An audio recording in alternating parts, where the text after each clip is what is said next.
reptile barn. It is feeding day, and I have decided to do a vlog on what we feed our snakes, how often we feed our snakes, and this is going to be a little bit controversial, so sorry, because we don't just feed rats to our ball pythons. I have some rabbits here that we're going to feed off to some of our big girls.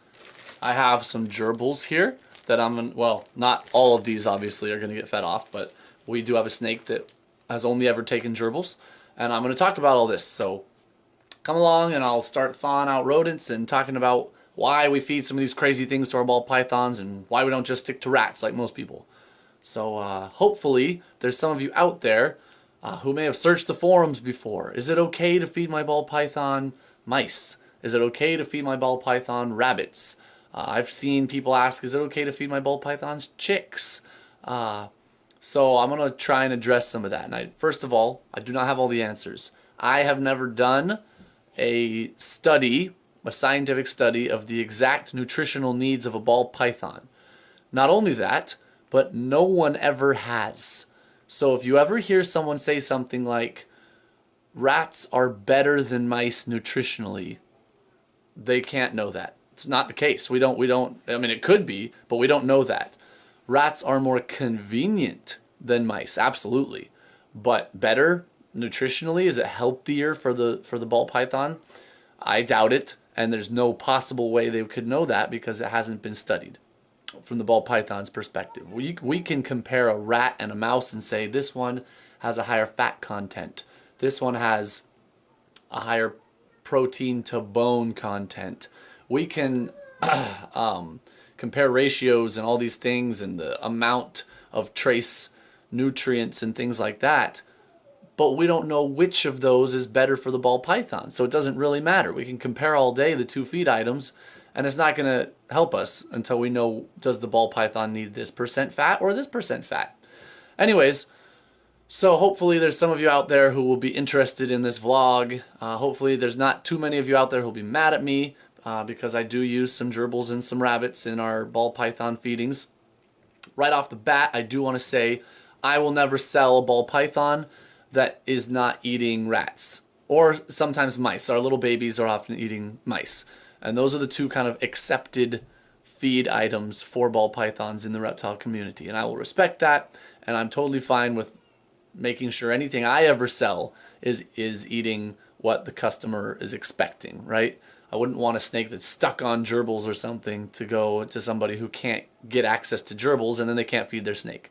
So don't worry, I'm not selling any animals to anybody that aren't going to eat for them.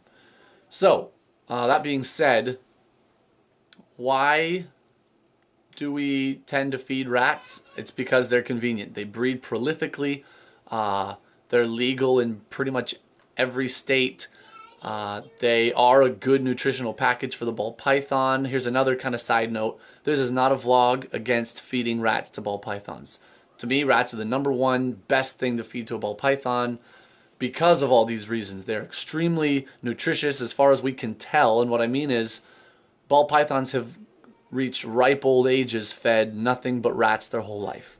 So they have seemed healthy. They've bred year after year after year, put on good weight without becoming, really obese or anything like that. So rats appear, from an observation standpoint, not necessarily, a scientific study, but from just millions of keepers around the world keeping their ball pythons on rats, have reported that it works great. It's a great feed item. Again, rats breed very, very easily and prolifically, so it's a cheap feed item. So I have nothing against rats. I love when my ball pythons eat rats. That's great, but they don't all eat rats. And anyone who tells you they do, if anyone keeps a gigantic collection, not that ours is gigantic, but if anyone has a large collection of ball pythons, I would not believe them if they said that every single snake in their collection eats rats. I just don't believe it. I think that very, very, very high percentage of ball pythons can be switched to rats, but not all of them. So, our humble beginnings into feeding alternative food sources started with our Volta female, or sub-Saharan. She was an import. Her original owner could not get her to eat because she came out of the wild where she was eating rodent species that are native to Africa. She just wasn't recognizing Rattus norvegicus. That's the common Norway rat that we have in captivity that we use as feeder rats. She wasn't recognizing them as food and wasn't eating them. And she lost an incredible amount of weight, was kind of approaching death, honestly, starvation. Hadn't eaten for a year. And we took her, we decided to try gerbils, and she took them immediately. So we were like, hey, this worked, she's eating. I know it's not a convenient food source, but it's better than her starving. So we started breeding a very small group of gerbils just so that she could eat, right? So that's how we got started. And then we started looking at other snakes that just weren't strong eaters. And really, though, the other big catalyst for us is, again, I've talked about this story as well before on the vlog. Anchorage, the city we live in, does not allow rats. And while I know some people do breed rats anyways, we do not. We keep the law and don't have rats. So it's very expensive for us to just ship up frozen rats all the time. We do it because almost all of our adult snakes are eating rats, but always in the back of our minds is, man, is there any alternative to this? Because we're spending an incredible amount of money shipping up frozen rats. So we started breeding rabbits. Because little baby rabbits are the size of a medium rat, and we thought, well, supposedly they breed like rabbits, right? Shouldn't be too difficult. They do very, very, very well in our cold Alaska winters. The rabbits don't mind the cold at all. Not that we let it get, below freezing where we keep the rabbits, but it gets cold in there sometimes, and the rabbits love it. So we started breeding rabbits, and our very largest females, our breeders, not very many of them, I'd say maybe 4 snakes here, eat rabbits. That saves us a little bit of money. And before anyone freaks out and says, how can you feed them rabbits? There's no way that's as healthy as rats. Again, let me get back to my other point. You don't know that. They very well may be just as healthy as rats. They may be more healthy than rats. Who knows?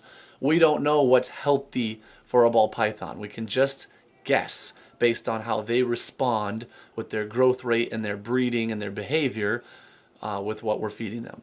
That being said, while rats are the standard for the medium and small python and boa species, with the medium to large species like a boa constrictor or a berm, rabbit is the standard. People feed rabbit to their Burmese pythons, for example, which is very closely related to a ball python. And these Burmese pythons live these nice, healthy, long lives and do fantastic on a diet of rabbit.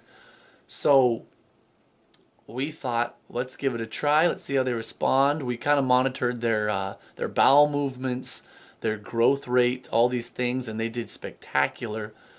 In fact, I would say, just from, again, observing, not any sort of, data-based study, but just from observing, they seem to grow even better than the ones that were feeding rats. So we no longer have any issue feeding gerbils or rabbits because the snakes are doing spectacular, and it saves us a lot of money. We're not bothering any customers because, again, we're not selling these snakes that are eating alternative food sources.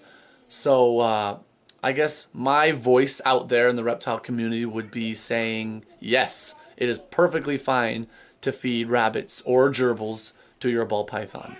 If you have access to very, very cheap rabbits, just scared the crap out of me, Colin.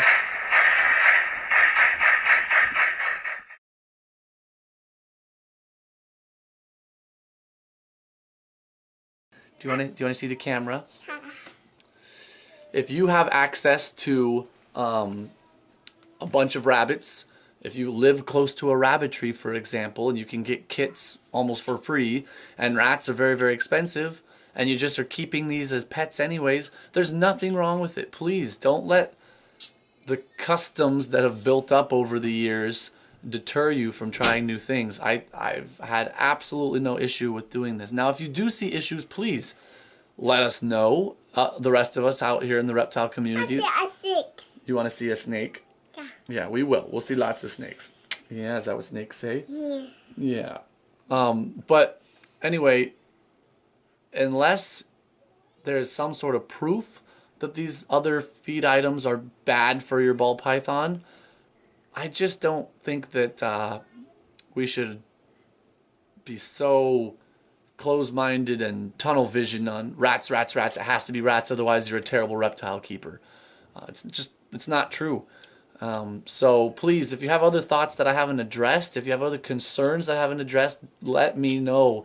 I want to make sure that my snakes are fed the best of the best. I don't want to let money be more important than the nutrition for my animals. But when I feel like I can give them just as good nutrition and save some money, to me that's a great thing. So that's kind of my stance on what we feed our ball pythons. Again, almost all of them are eating rats. I like when they eat rats, and I think that that will always be the standard for ball pythons.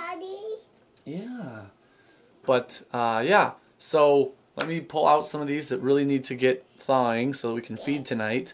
And I'll talk about frequency here in a little bit. All right. Here's my 2 rabbits. Gerbils, medium rats, other sizes of rats.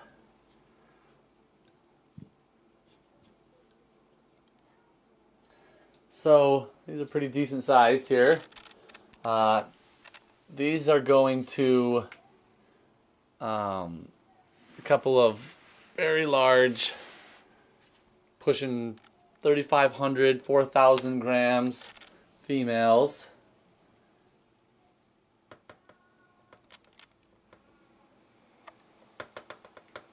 Hungry, big girl?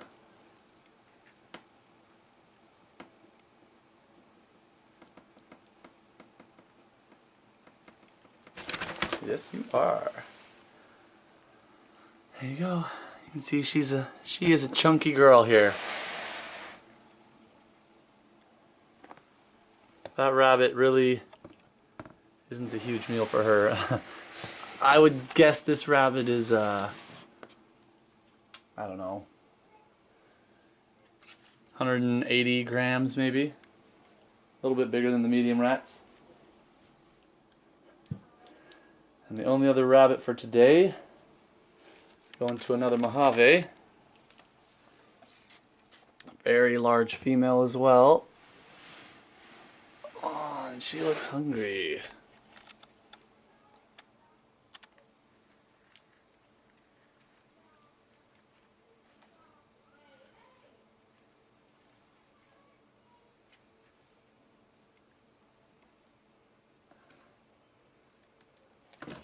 There she goes. Wrap it up.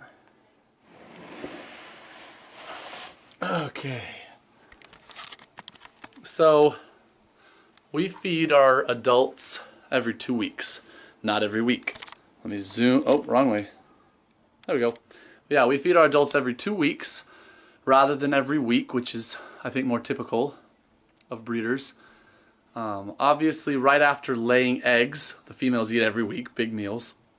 And for a couple weeks right before breeding season, so really starting pretty soon here, we'll also feed every week. Just a little bit of extra food kind of gets them going into that mindset. And then right after they lay eggs, they also need a little extra nutrition, put the weight back on. But for most of the year, they eat every 2 weeks. Big meals, they're built for it. I just, you know, this is again going to get me in some trouble, but colubrids seem built for smaller, more frequent meals, which is more typical of things like mammals and birds, high metabolism animals. These slow metabolism, very thick-bodied, old world pythons, to me, they are built for large meals. And I'm not talking, you know, twice as big around as their body or anything like that.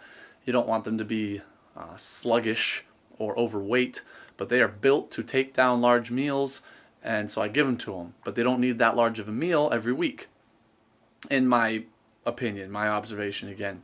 So we feed them a big meal every 2 weeks. Our babies, you know, our hatchlings, they eat every 5 days. But as they age, we slow it down as the meals get bigger and bigger, and it's worked for us. We get great size of clutches of eggs, Our females do really well. They put their weight back on and lay most years, so it's worked for us. I'm not saying everyone has to do it this way, but we feed pretty large meals. I think compared to what some people, that rabbit is bigger than I think a lot of people ever feed their snakes. Although that's a very large female ball python, it's still only going to be, I don't know, 6% of her body weight, that meal. So it's not too much for her. Anyways, we have some company coming over. Gonna check out the snakes and some feedings. So I will go ahead and shut this down. But thank you for watching. Please do comment. I don't want anyone to feel like if they disagree with me they can't comment. Please do comment, and especially if there's new things or concerns that I did not address that you have, please let me know. You can comment or reach out to me, and I will be happy to talk about that. But until next time, we're the Reptile Barn.